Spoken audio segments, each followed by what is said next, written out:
Good morning students. आज हम midwifery में जो हमारे फीमेल रिप्रोडक्टिव सिस्टम के इंटरनल ऑर्गन थे, कल हमने यूट्रस के बारे में पढ़ा था। आज हमारा नेक्स्ट है uterine tube.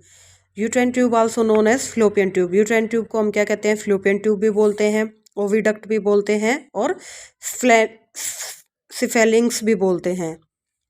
The oviduct are 2 tube in number, यानी कि जो ओविडक्ट होती हैं वो नंबर में कितनी होती हैं? 2 होती हैं, राइट एंड लेफ्ट में। हर ट्यूब की जो लंबाई होती है वो कितनी होती है? 10 सेंटीमीटर होती है। जो फ्लोपियन ट्यूब या जो यूट्राइन ट्यूब होती हैं वो कितने पोर्शन में डिवाइड होती है? 4 पोर्शन में डिवाइड होती हैं। कल आपको बताया भी था। फर्स्ट पार्ट है उसका इंटरस्टिशियल पार्ट, जो कितना होता है? 1.25 सेंटीमीटर लंबाई में होती है और वो कहाँ पे होती है? यूट्रस की वॉल के साथ ही अटैच में होती हैं। देखो एक बार हम फिर से डायग्राम देखते हैं। ये हमारा क्या होगा? इंटरस्टिशियल पार्ट होता है, जो फंडस ऑफ यूट्रस होता है उसी के बिल्कुल साथ में स्टार्ट हो जाता है। ठीक है, तो ये क्या होगा? हमारा इंटरस्टिशियल पार्ट होगा। नेक्स्ट है हमारा isthmus part. Isthmus is another narrowing part extend for 2.5 centimetre of the uterus, यानी यूट्रस से आगे क्या होगा? जो हमारा इंटरस्टिशियल पोर्शन से आगे इथमस पार्ट हमारा स्टार्ट हो जाएगा, जो 2.5 सेंटीमीटर लंबा होता है। The ampulla is the wide portion where fertilisation occur. It's 5.5 centimetre long, यानी कि जो इसके बाद हमारा फर्स्ट था इंटरस्टिशियल, नेक्स्ट था हमारा इथमस, और उसके बाद है हमारा एम्पुला। एम्पुला पार्ट क्या होता है? सबसे ज़्यादा चौड़ा पोर्शन होता है। यहीं पे क्या होता है? हमारी बॉडी में फर्टिलाइजेशन होता है। ये इसकी जो लेंथ होगी वो कितनी होगी? 5 सेंटीमीटर लेंथ होगी। नेक्स्ट आ जाता है हमारा infundibulum of funnel shape composition with fimbriae, यानी कि इसमें क्या होगा? इनफेंडिबुलम पार्ट होगा, जहाँ पे क्या होंगी? फिम्ब्राई लाइक स्ट्रक्चर होगा, या फनल शेप का जो स्ट्रक्चर होगा, यानी फिंगर लाइक जो स्ट्रक्चर प्रेजेंट होता है उसी को हम क्या बोलते हैं? ये होता है हमारा इनफेंडेबुलम विद फेम्ब्राइल स्ट्रक्चर, यानी कि फनल शेप का स्ट्रक्चर होता है, जो क्या करता है? ओवरी को कवर करके रखता है, ताकि ओवरी स्टिमुलेट होके ओवा को रिलीज करे और फर्टिलाइजेशन के लिए एम्पुल पार्ट में उसको भेज सके। नेक्स्ट है इसमें हमारा the uterine tube extend laterally from the cornua of the uterus. ये जो हमारी यूट्राइन ट्यूब होती है ये क्या होती है? यूट्रस का जो कॉर्नुआ पार्ट होता है उसके साथ भी अटैच में होती है, लिटरली पोजिशन में। रिलेशनशिप क्या होता है इसका? रिलेशन देखो, एंटीरियर, पोस्टीरियर और सुपीरियर, यानी कि ये क्या होगा? पेरिटोनियल कैविटी और इंटेस्टाइन जो हमारी होती है उसी के एंटीरियर और सुपीरियर में और पोस्टीरियर में प्रेजेंट होता है फ्लोपियन ट्यूब। लिटरल में हम क्या देखेंगे? पेल्विस की जो साइड वॉल्स होती हैं उनके साथ में इसका लेटरल पोजीशन बनती है। इन्फीरियर पोजीशन क्या होगी? इसकी जो ब्रॉड लिगामेंट और ओवरीज होती हैं, इन्फीरियर पार्ट क्या होगा हमारी फ्लोपियन ट्यूब का? जो ब्रॉड लिगामेंट होती है या जो ओवरीज होती है वो इनका इन्फीरियर पार्ट होगा। मिडल में क्या होगा? इसके यूट्रस प्रेजेंट होता है। नेक्स्ट है हमारा ovary. Ovary are the component of female reproductive system and the endocrine system. जो ओवरी होती है वो क्या होती है? फीमेल रिप्रोडक्टिव सिस्टम और एंडोक्राइन सिस्टम दोनों का ही पार्ट होती है, क्योंकि एंडोक्राइन सिस्टम क्या करता है? हार्मोन रिलीज कराने का काम करता है, और जो फीमेल रिप्रोडक्टिव सिस्टम होता है उसके अंदर से भी क्या होते हैं?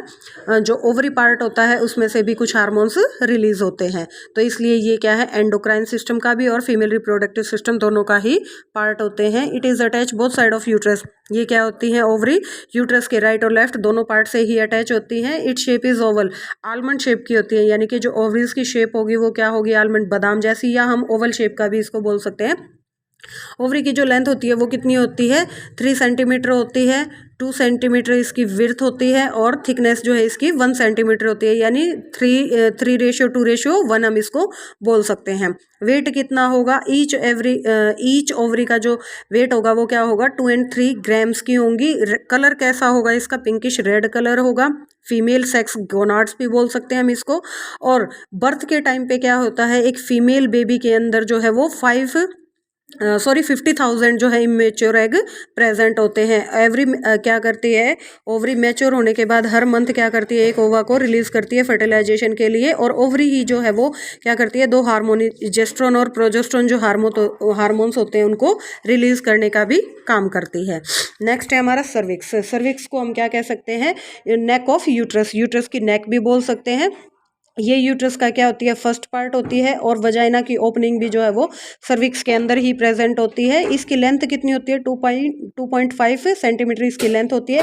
सर्विक्स के अंदर क्या होती है? 2 ओपनिंग होती है, इंटरनल और एक्सटर्नल ओस, जो कि हमने आपको कल बताया था। एक बार हम दोबारा देख लेते हैं कि सर्विक्स कौन सा पार्ट है, ये सर्विक्स पार्ट होते हैं, इसमें दो ओपनिंग होती हैं, इंटरनल और एक्सटर्नल ओस जो है हम इसको बोलते हैं। नेक्स्ट है हमारा कि what is ovulation, menopause and MC cycle क्या होगा, ये हमने जो है प्रीवियस ईयर में ही एनाटॉमी के अंदर पढ़ लिया था। नेक्स्ट है हमारा describe the mammary gland with diagram and label it. Mammary gland क्या होते हैं, उसका लेबल डायग्राम के साथ आपको बताना है। तो female breast is commonly known as mammary gland. जो फीमेल ब्रेस्ट होती है उसको हम क्या कहते हैं, मेमलरी ग्लैंड के नाम से भी जानते हैं।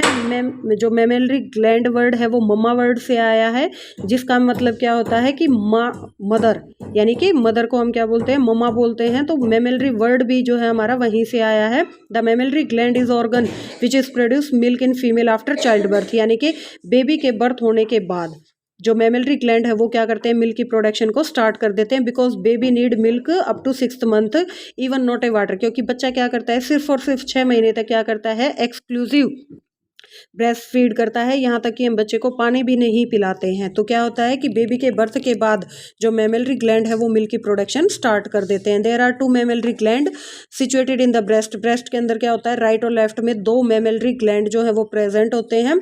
It produce milk during pregnancy. Pregnancy के दौरान क्या होता है, मिल्क की प्रोडक्शन होती है, ठीक है। आफ्टर चाइल्ड बर्थ, और चाइल्ड बर्थ के बाद क्या होता है, वो रिलीज होना स्टार्ट हो जाता है। Mammary gland start develop during puberty and develop after delivery, यानी कि जो मेमलरी ग्लैंड होते हैं वो प्यूबर्टी के बाद से डेवलप होने स्टार्ट हो जाते हैं। और कब तक डेवलप होते हैं, जब तक कि डिलीवरी नहीं हो जाती है। Oestrogen and progesterone hormone which stimulate the mammary gland during pregnancy. Pregnancy के दौरान जो हमारे मेमलरी ग्लैंड होते हैं वो क्या करते हैं, जेस्ट्रोन और प्रोजेस्ट्रोन हार्मोन है वो उनको स्टिमुलेट करते हैं और मिल्क की प्रोडक्शन में हेल्प करते हैं। The prolactin hormone help in production of milk. Milk की प्रोडक्शन किस हार्मोन की वजह से होती है, प्रोलैक्टिन हार्मोन की वजह से जो है प्रेगनेंसी में मिल्क का प्रोडक्शन स्टार्ट हो जाता है। And oxytocin hormone help in ejaculation of milk, यानी कि मिल्क को सिक्रेट करवाना, यानी कि बॉडी से बाहर निकालने का काम कौन सा हार्मोन करता है, ऑक्सीटोसिन हार्मोन करता है। जो डिलीवरी के बाद जो ब्रेस्ट से मिल्क की प्रोडक्शन स्टार्ट हो जाती है वो ऑक्सीटोसिन हार्मोन की वजह से ही रिलीज होता है। नेक्स्ट पॉइंट है हमारा the size of breast change according to the woman large and small. जो ब्रेस्ट का साइज है वो क्या होता है, वुमन की ग्रोथ के ऊपर डिपेंड करता है, उसी के अकॉर्डिंग ब्रेस्ट का साइज डिसाइड होता है। It is not necessary then bigger size breast production more milk.